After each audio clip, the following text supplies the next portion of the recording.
G'day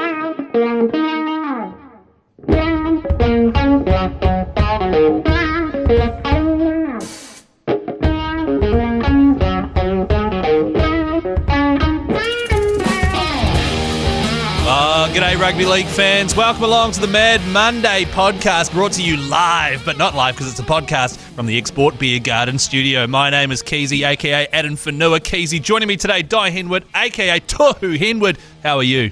Oh, I've got over my nerves. I was so nervous calling that game. We got the win. I was so happy.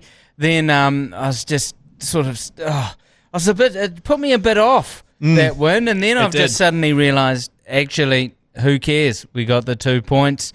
It was a great round of footy. The finals are getting closer. Since last week's podcast, I now am the proud owner of 4 grand final tickets. Ah, nice. Me, you, Ben, Mania. Good idea. Airbnb. Oh, me, you, Ben, 5 Mania. minutes from Manly Beach, 5 minutes walk. Shot, Dai, for teeing that up, man. The team's going to love it. So at the moment, it's down to either you, me, Mania, and Hurley. Yeah. Or my family. Oh, man, what a call. They're going to be gutted. That's to be fair, though, yeah, based on how the Warriors have been playing, not a bad shout at all going for the grand final tickets. No, if we're in some amazing universe, it's Souths v the Warriors grand final. Oh, my goodness. Although your boy will love that. Sure we'll get into it, but wow. Penrith and Brisbane, I have to say, look, it's slight cut above everyone else. They're playing in a different league to everyone else, which is intimidating. So I do have a feeling, however, the ACC will be calling the grand final, which makes me think it'll likely be me and Mania then. Potentially. Or are you happy to sit that one out and I'll go in your stead? Or I'll just leave it with you. We'll work it out. We'll figure it out. I could legitimately be your sideline correspondent. Oh, wow, yeah. That is a really good point, because you will be down there, you'll be able to tell us how the pitch is looking. Yeah. And what the boys said in the sheds. How the pitch is looking from my low-grade seat up in the corner. Also, apparently Mania's in France for this awesome winter trip to Paris with the ACC competition, so it'll be old Keyzie going solo, or Hurley, obviously. I keep forgetting about Ben Hurley. He's not going with you, is he? He's not part of your family, is he? No, not yet. I just assume he is. Oh, not yet. I'll be contributing in some way. Yeah, that's bloody good. Well, I'll tell you what, we've already been chatting for a wee bit. Why not rip straight into the latest Warriors matchup? Before we do, though, don't forget the ACC Mad Monday podcast is brought to you by the great New Zealanders at 4 and 20 Pies. Of course, the Warriors got a big win over the Titans on Friday night, 28 points to 18. Okay, one of the absolute most solid. He is off. That is a send-off. A send-off. So the Titans are going to be down a player for the best part of 75 minutes. And so it should be, because I can't see Chance Nickel-Klukstad coming back onto the field. Tell your story walking, Mo Fodawaker. He's going to be off, send him off, out of the ground, down the Sunshine Coast. We're still looking to try and make some impact. Yes! Shawnee J gets through. Shaun Johnson scores. There we go. That's what you need. I almost lose my voice. I'm squealing like a 13-year-old at a disco, and I absolutely love it. Why? Because Shaun Johnson, the man that has led us to where we are in the 23 season, scores under the dot. He's not looking that happy, though, is he? Here's Dylan Walker. Now the Warriors string some passes together. Here we go. Shaun Johnson's off. He's looking for a player. He gets on the outside. Oh, Jaden Campbell. Oh, an amazing ball. What a ball. An amazing ball from Jalen Martini-Zelezniak. Round the back to Shaun Johnson, who promotes it under the sticks. Oh, it's happy days. He gives a bit of a facial to Jazz Tavanga, and the Warriors go up 10-6. Ben, that is the most amazing play I've seen so far. Lovely offload. Wiegand's making meters he shouldn't get. I'm riding this chair like a jockey. It's getting more than it paid for. Here we go. Luke Metcalf. He straightens up. Keep going, ladies and gentlemen. Keep going. Here we go. We're in the final Wigan stroke. gets it out. 8 seconds left in the half. Oh, A dummy. A huge ball. Della Martini-Zelezniak scores. Casey Badger will look at this in the bunker for obstruction. I think we held out a defender who was coming through on the inside, but Beckham has sprayed his whistle and he has said try time for the Warriors on the 0. Bailey Sirinen, he makes an impact. Wigan gets it, and he's over. Who is over? Tohu Harris is over for a well-needed try with 7.5 left on the clock. It's under the sticks. This should be 24 points to 18. If you're a Warriors fan, open the garage door, grab yourself an Xbox Gold and scream "Shahoo!" to the neighbourhood. Like a mighty Cody just crashing to the ground with the huge manner of Tohu Harris. Yeah, the 7 Titans fans in the Wigan crowd. to Johnson. Johnson kicks on the 4th. He turns Camperera around. It's in the end goal. And Dallin scores! Dallin Martini-Zelezniak scores! Camperera can't get his hands to it. He gets an awkward bounce. And that early kick on the 4th tackle pays off for Sean Johnson. Benny was sending it home in style. Bailey Sirinen takes it up. They're just doing settlers here. This could be the last play of the match. And it is. The siren goes. The Warriors win their 4th straight game. The first time they've done that since 2018. It's a 10-point win. It's on the road. It might have been messy, but all that matters is we took the 2 points, Ben. Oh, well, there you go. Tell you what, Dai, your voice, considering you pretty much lost it over the first try, you did well to get it back there and maintain for the 80 minutes. Oh, it came back. I got into this sort of bizarre bouncing jockey situation where I started losing my voice because towards the end of that first half, it was so exciting. Yeah. It was such a tense game. Calls seemed to go against us. Things I'd like to talk about is the first hit on Della Martini-Zelezniak. Oh, the one that was blatantly high, yeah. I thought that should have been a sin bin. And that was just on report, right? That was just on report, and nothing's come out of that. Yes. No judiciary charge. Mo Fotuaika got fully sent off for his hit. He's getting 3 to 4 weeks, it looks like. Yeah, well, I think the fact as well that it's Chan's, like he was knocked out cold, medically escorted. It was pretty it was grim. ugly It how was. he looked. But after the game in the press conference, Webby said he was talking okay.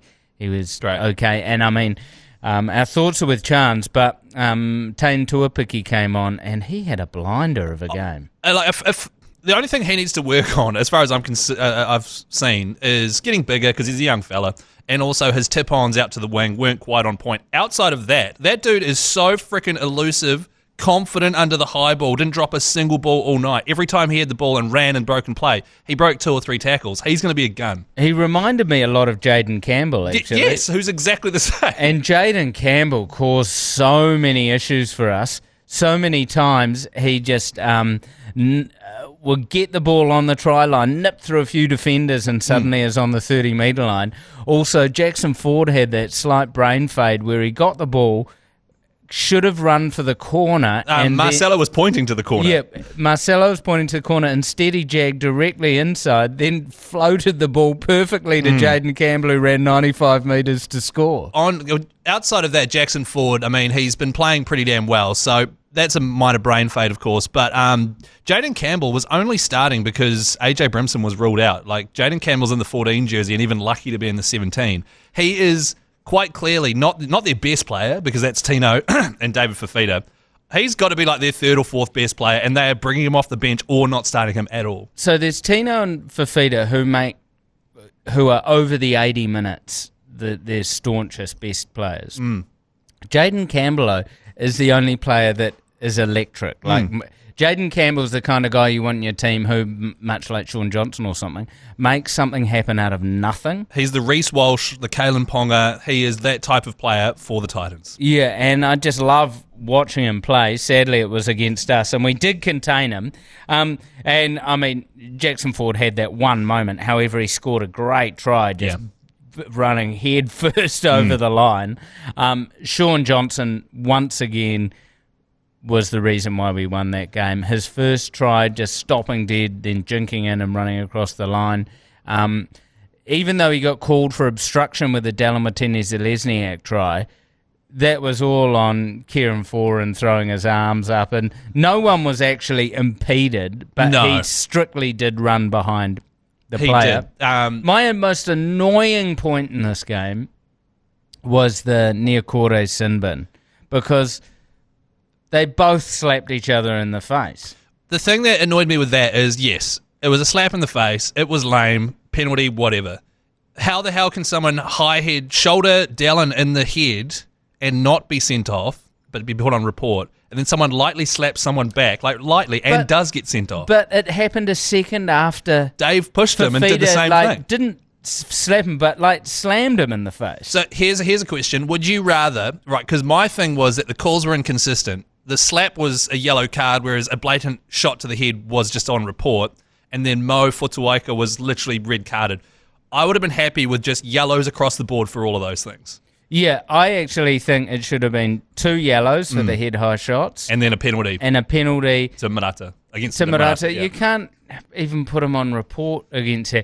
They had the weirdest staunch off. It sort of almost looked sexual. David and him. They were sort of the way they eyed each other and sort of sniff. They both knew that they weren't going to hit one another. And all they could do was chest out, head forward. Oh, yeah? And they did it for ages. They did it for ages, and they were really close. Yeah, it was hot. I mean, it was terrible. When I watched the replay, Andrew Boswell was, we're finding out what toothpaste each other use. That is funny. The thing with this game, right, which really, after watching it yesterday and sitting down with a coffee and going, right, time to figure out what the hell was happening there. Opening 8 minutes. The Warriors were heavy on attack. They were completing their sets. The Titans were kicking it from deep within their own halves. Chance was catching it on the 30, running it to halfway to start our set. We pretty much almost scored a try. They just stopped one. Things were clicking until Khan Pereira grabbed Dallin's hair, which fired up Dallin. Then he grabbed his hair again. Hey, also, not grabbed his hair as in completing a tackle. No. He just grabbed his hair and pulled it. Pulled it down. Exactly. It was bizarre. And then Blocker Roach was, it's time to cut your hair. It's like, shut up. His hair's awesome. No one else has pulled his hair. I like Vossi was, he should pull his rat's tail off. Yeah, that's right. Which is a good point. But as soon as he pulled Dallin's hair twice, and then there was a high shot on Dallin, and then that high shot on Chance, clearly the Titans were fired up trying to staunch us, and we instantly were dragged down to their level, which is what Penrith and those top-tier teams would not do. They would just be clinical and go about their business and say, we're not doing that. Yeah, we got a bit wound up. Titans definitely came out and not with the intent to play dirty, but the intent to go borderline. Which they suck at because it was just dirty. Which is weird because I don't think of the Titans as that sort of team. So it was quite weird to see them decide to go down that thing. But you're so right. We did get pulled. We got rattled, man. Massively, because we were clinical as, and then instantly it was a shambles. And then what happened is, we had 12 incomplete sets in that game. Titans had 5. We had a 71% completion rate. They had 86, which is pretty average. We just lost our mojo a bit because we ran the most. Our kicking was pretty good. We got line breaks. We had 7 line breaks to their 4, but we just struggled. We just struggled to click. And what I was worrying is I was like, Shivers, if we're against Brisbane or Penrith, they would have put us to the sword in those moments where we were down. Yeah. But then all that matters is you'll forget how we won the game at the end of the season. We won the game. We locked in those 2 points. We're at the part of the season where teams that have got nothing to play for or have the slim chance of getting into the 8 just want to spoil. Yes. So they can spoil teams. And you saw in other matches throughout the round, people pushed them. The Raiders got pushed by the Tigers. The Eels got pushed by the Dragons. The Sharks beat the Rabbitohs. And the Dolphins pushed the Knights as well. If you had asked me for a lock game, it was that Sharks-Rabbitohs. I would have said the Rabbitohs will beat the Sharks with Latrell back. They just couldn't fire. It did make me go, wow, the Warriors can actually... We deserve third because I feel we can beat any team below us, but wow, it's going to be hard when we come up against a Penrith or a Brisbane. I agree. I think there are currently 4 tiers in the NRL. Top tier is, to be fair, just Penrith, but Brisbane as well. Second tier is us. Third tier is Sharks, like basically the rest of the top 8, because those guys seem to alternate losing badly to winning really well, and they just keep flip-flopping. We seem to be winning consistently, but there are a few things we need to iron out. For example, I'm happy that this game was a scrappy one and that we got sucked in, because hopefully we'll be addressing that this week. And he wasn't happy in the press conference. Exactly, which is great. So it's like, if this ever freaking happens again, especially over the next few games against these lower teams, they've seen that they can rattle us by pulling Dallin's hair. So hopefully they address that. We become clinical and cold-blooded. So is it legal to pull hair, obviously? I think it's a hard thing to rule out, because he did it in front of the touch judge. It was right on the sideline. But I think because he was grabbing for the jersey, wasn't he? But he grabbed the hair. Yeah, but then when they were on the ground, he pulled it again. He pulled it again, yeah. So that's where it should be a penalty. I remember last season, Marty Taupo, he had really long cornrows and his got pulled. But the guy was going for the bottom of his jersey but still managed to grab cornrow. So like in that situation... Yeah, I mean, when your cornrows are that long... Oh, exactly, that was ridiculous. You're going to have a bountiful harvest. Whereas Dallin, his hair's not even that long. It's the shoulders. It's totally fine. You know what I mean? So, yeah. But I'd want to touch it, though. It's pretty beautiful. I think we all want to touch it. He's definitely overtaken Nico Hines as the hair I most like to touch. Couple of concerns, Dai. Can you put these to bed for me, all right? First of all, I really worry about Niu Kore. He's had so many, and I know it was stupid, but he's had so many sin bins. He's missed so many games. He's had a few moments like dropping the ball cold the other game, and then they picked it up and scored straight away. In this one, he was the guy who, yes, and Kieran Foran was making a big deal out of it. He was the guy that was interfering, so that try was brought back. I just feel Niu Kore is a great player, but he also has these massive mistakes in him. Yeah, Should I be worried? What I agree with you there is, unfortunately,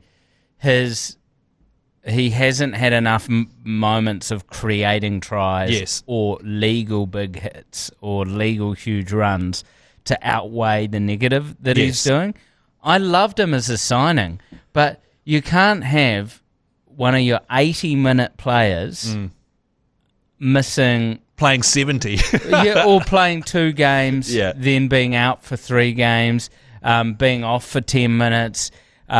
Especially when you've got Josh Curran on the bench, you know what I mean? Because Curran came on and Curran plays with everything. Yes, he does. It's a wonder of whether you don't swap them around and start putting Curran in that role and bringing Niu Kore on. See, but the thing is, when we start to play teams like Penrith that have Fisher Harris, Leota, Spencer Leniu, these type of players, you're going to need some mongrel in there, some big fella, yeah. But also, he just needs to hammer people legally.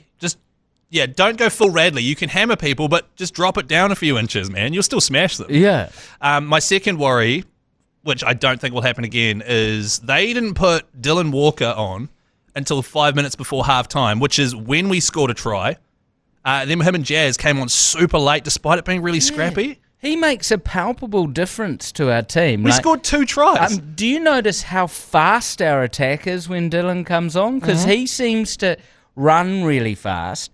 And he seems to just push us forward and get a quick play of the ball. Yes. I was surprised at that because he's... In a lot of the previous games, it feels... I don't have the exact numbers on this. It feels he comes on about the 15-minute mark. Yeah, he's even come in after 8 minutes before, you know? Yeah. Love seeing Jazz back. I think maybe if you bring Dylan Walker on at 10 minutes, Jazz on at 20 minutes... And then Josh Curran, who's foaming at the mouth, bring him on at 30 or something. So... it showed to me how important Dylan Walker and Jazz are to this team. What is that a sentence you ever thought you'd be saying at the start of the season? When we'd signed them, I was dubious about Dylan Walker. He is now my text tone. He is? Yeah, Dylan Walker's my text tone. What? How does it just say Dylan Walker? No, it's Dylan Walker talking on my text tone. I'll see if I can get my thing up really loud.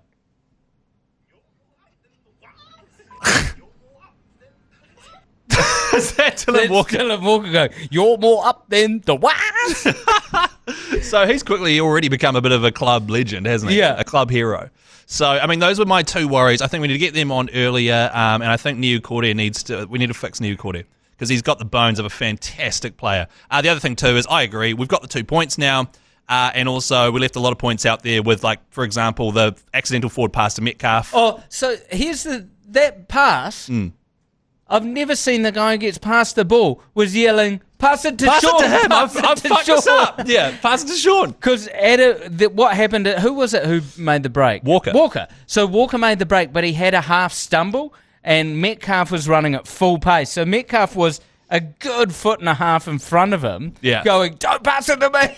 So there was 2 moments then, because it was Metcalf going, pass it to Sean, I'm in front of you, and then also Marcelo yelling, score in the corner, and both times they just didn't hear it. Plus the callback try with with the obstruction. Dallin, Exactly. With the obstruction. So he actually scored.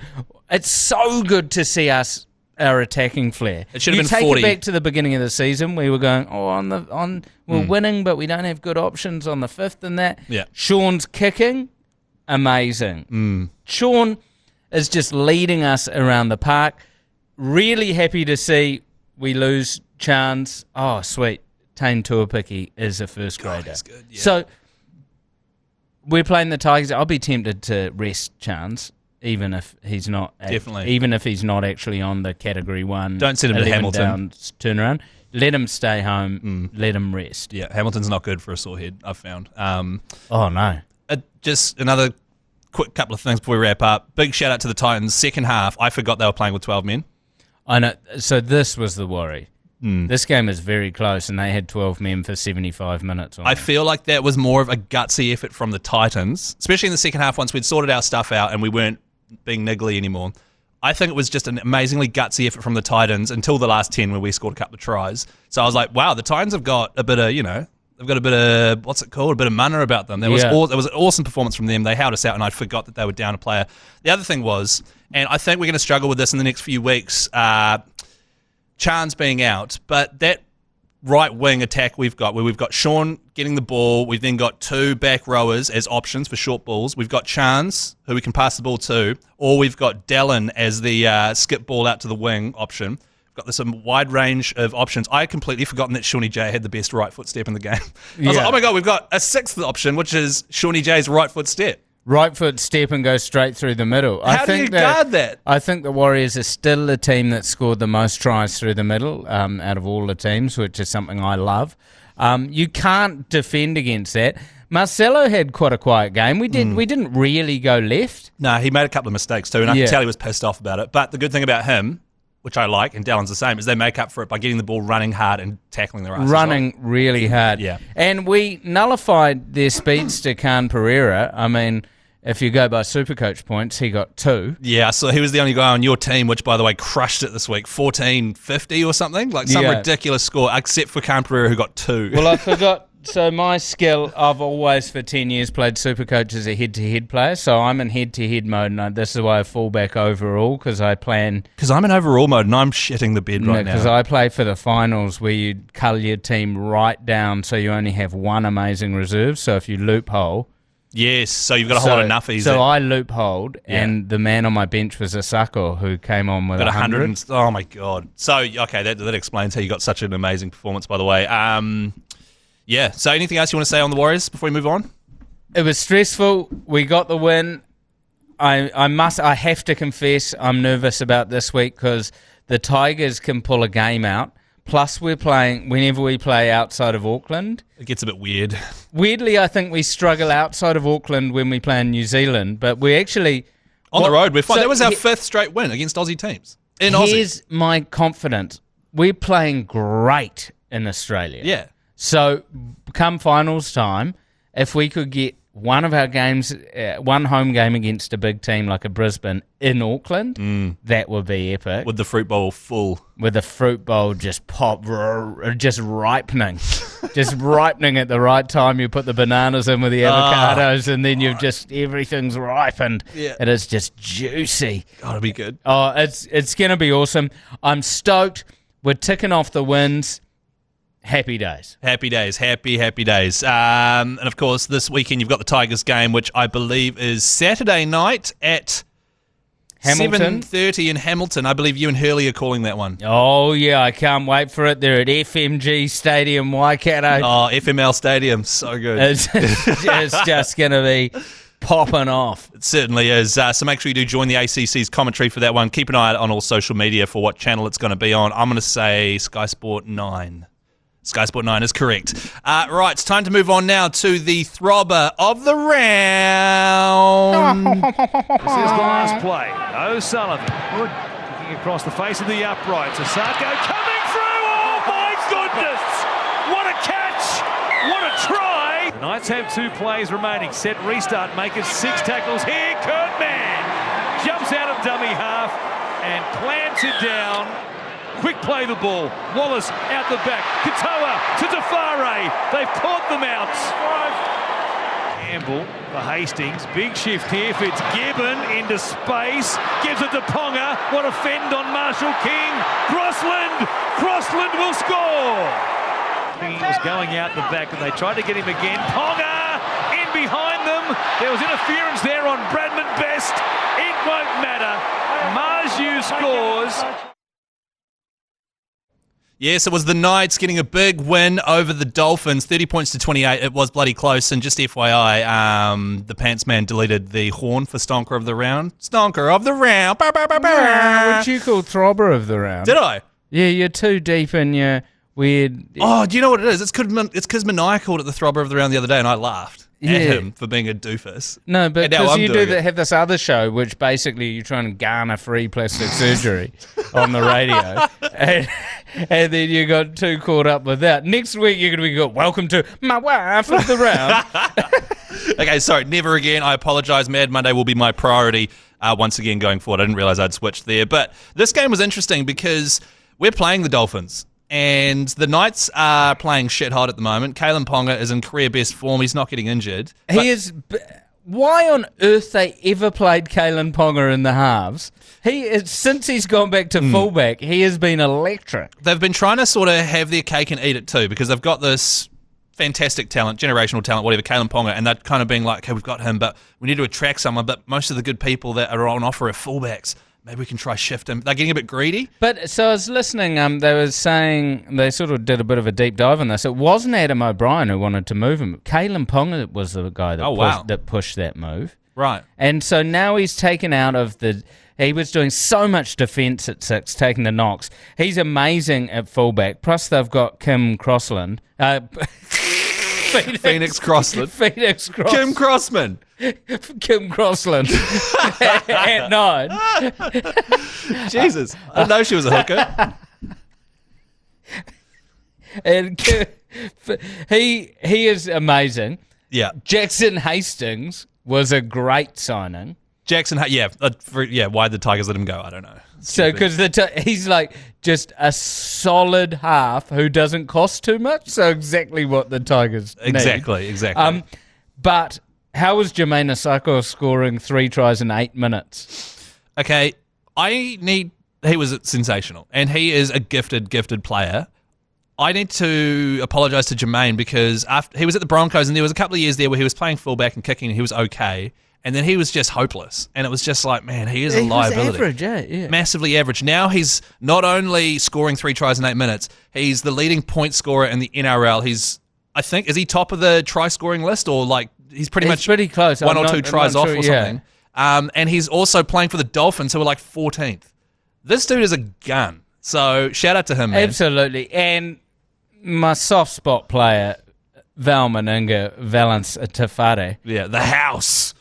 What I like is, God, I love him because he looks like just an out-of-shape amateur rugby player. He looks like he should be the main character in Narcos. Yeah, but he plays a hard-out 80 minutes. Yeah. He's fit as. He's got a big motor. Oh, yeah. He's impossible to stop. You've got to love him. But, yeah, the Dolphins just couldn't get this game done. And, I mean, everyone's waxing lyrical in the Aussie media about them. But they are 14th. The only people behind them are the Dogs, the Dragons, and the Tigers. So I mean... Well, see, this is what I'm worried about, though, Dai, is so we barely beat the Titans with 12 men, right? The Titans who we should pants. the Tigers put up a hell of a fight against the Raiders, who are 4th or 5th. Yeah. You know, so that's like, oh shit, the Tigers have still got something to offer. The Dolphins just lost to the Knights, who are in scintillating form. These easy win games that I've put down for the Warriors to win every game going forward, they're actually going to be really tough. Yeah, which is good, though. Which is exactly what we need. Because, like, the other ones, like, you've got Penrith played the Storm, Brisbane are playing the Storm. There's a bit of shuffling around there. So I want to see tough games. I want these teams to bring their A game and try and spoil the Warriors. Here's a quick question to round it off. Is Kalen Ponga worth over $1 million now? Yeah. He is, right? Because for so long, people were like, oh, wasting money. Because he went through huge injury issues. He then, he was in the toilet cubicle Kurt issue. Mann, With Kurt Mann. I felt, oh no, he's going to be one of these guys that never reaches his potential. And his dad was getting involved and it was getting a bit weird. Oh, his dad was going into weird manager mode. Yeah, it was but weird. All that off-field stuff seems to have died down. He's committed to fullback and... Also saying no to Origin, I liked as well. Yeah, he's very much, like, to me, a mature Jaden Campbell or Tane Tuapiki. They've got similar styles. He's really bedded in how he plays. And where Kalen Ponga rocks, which Latrell Mitchell is missing a bit, he knows how to inject himself into the game. He's a bit complacent, old Latrell, sometimes. He doesn't go missing. Yeah.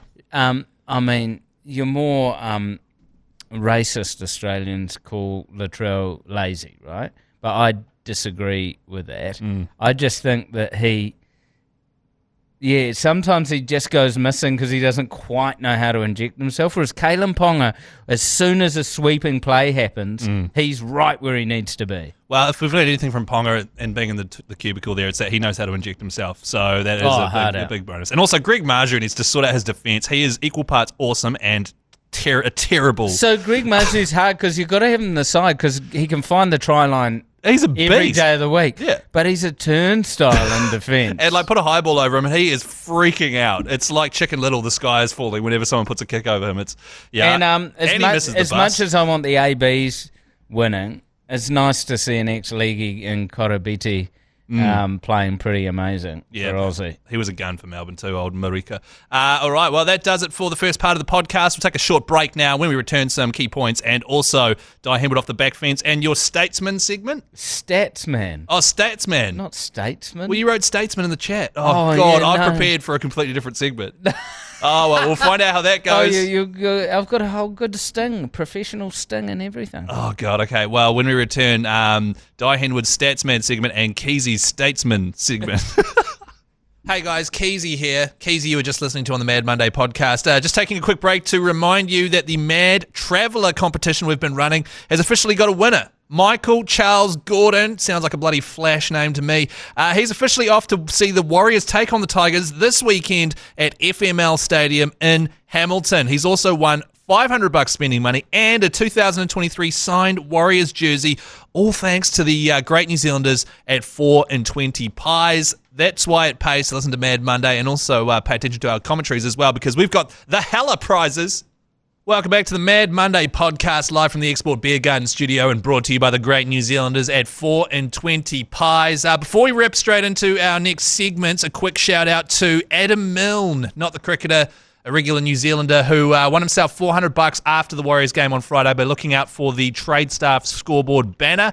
It is a new thing that will pop up during the game. When you see it, comment on our ACC socials, and there's going to be $400 up for grabs every single Warriors game, thanks to the great New Zealanders at Trade Staff. Of course, it's time for everyone's favourite, actually that's the second favourite segment. It is Dai Henwood, Statsman.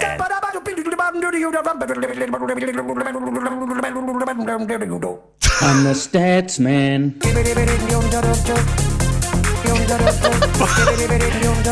Did you make that? Yeah. So we've got our professional statsman. Statman, I love that. I'm the statsman. That's so good. So this, Fuck, that's funny. So this, we were going to make a professional one, and Manai went, actually, no, I think I like the... That's not how we roll, man. Yeah. So this is a New Zealand Warriors comparison. This was brought to my eyes by a wonderful guy, the Warrior-holic, who actually he does some great work around the Warriors, and it was an angle that I hadn't thought of, and then I looked into it, comparing where we are now compared to our other grand final years. Right? 2011 and 2004? Yeah, 2002. 2002. So in 2011, at this point in the season, we were on the same amount of points, 32 points. Right. But we'd had one more win, 14 wins, because the buys worked differently back then. So we'd scored 504 points, whereas now we've scored 485. So not much difference. Well, that's interesting considering like the 6 again rule changes in the generally higher scoring games nowadays. Yeah, so we actually were popping off in 2011. Jesus. But in 2002, at this stage in the season, we were number 1. Right. And we went on to win the minor premiership. Yes. We had played 21 games, so we'd played one more game than we have now. And we were on 36 points. Right. So we were 4 points ahead of where we are now. We'd had 16 wins, whereas now we've had 13 wins. And we'd scored 644 Holy points shit. as opposed to our 485 now. So 2002, we were just humming. So you're saying that this current Warriors team sucks, is what you're saying? No, so in 2002 at this stage, we'd lost 5 games. Yeah. In 2011 by this stage, we'd lost 10 games. Yeah. And this year we've lost 7 games. So we're tracking pretty well, but 2002 we were just popping out of our skin. But I actually think I feel, and this is a vibe thing, I'm the vibe man. I feel like we are just a bit more consistent this season. Yeah. You know, like week to week. The losses have been a bit more sprinkled. We haven't gone on a massive winning streak. We haven't gone on a losing streak. I mean, we have won 3 in a row twice and 4 in a row once this season. I just feel I love this calm, steady approach towards the finals. All right. Joe, could you please play the sting again? This is Chris Keyzie, Statesman.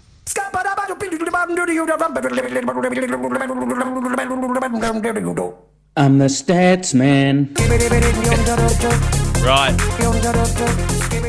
The Statesman was a car produced by the Holden General Motor Company between 1971 and 1984. All right. It was a family-sized sedan. It was available with 4 engines. All right. Are you familiar with the Statesman? Yes. Okay. I didn't realise it had 4 engines. 4 options for engines, okay? Which of these 5 engines was not an option?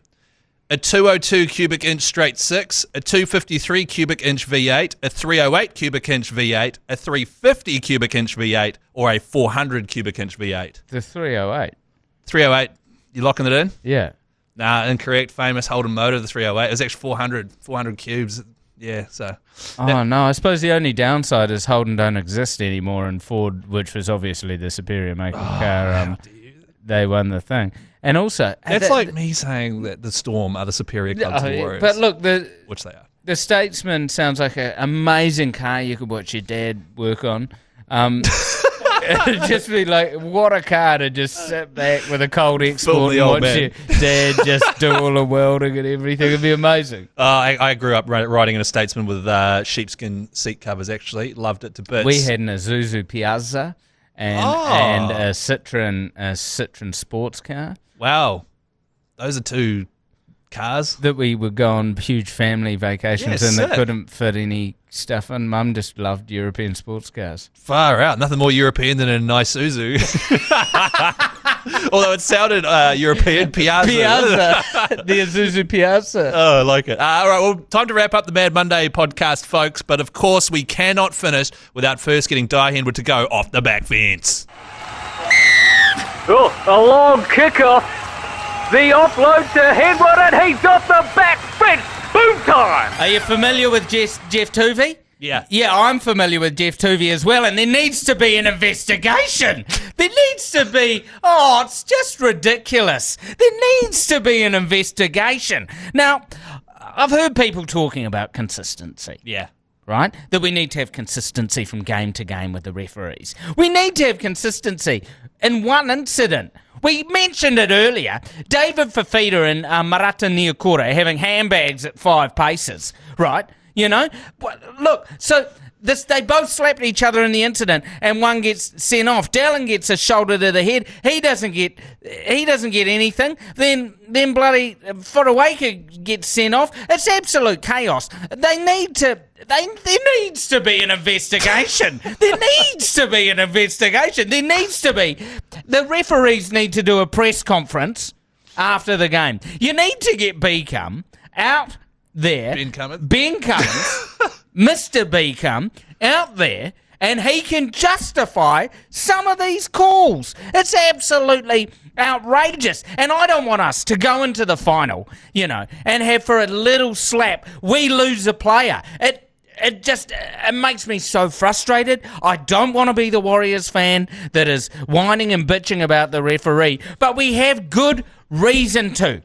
Referees need to have a press conference, not a harsh one. There needs to be an investigation, Keyzie, and it needs to begin with why the referees are not fronting. I love the referees, you don't need to mock them, but they should have a press conference. They should answer to the journalists. Beacom and K-Badge needs to get out there. Beacom, K-Badge, whoever else is there, needs to justify their calls. Here. Or there needs to be an investigation. That is actually a really good point. A referee press conference would solve a lot of issues, wouldn't it? Yeah, so they could just say what they were thinking. Yeah, because they can do it, and then the referee board will come out and say, "Oh, we're looking into it," but then nothing will happen. Yeah, but it'll just be something to actually. No, it'll feel like something's being done, which is all we want. And that's enough. That's all we want. Another successful Dai coming off the back fence. The Mad Monday podcast will be back again on Wednesday with a Super Coach preview, and of course, we are commentating this weekend's game against the Tigers Saturday 7:30. Make sure you join us on Sky Sport 9. From myself and Tohu Henwood, we'll see you later. Peace. Wake up.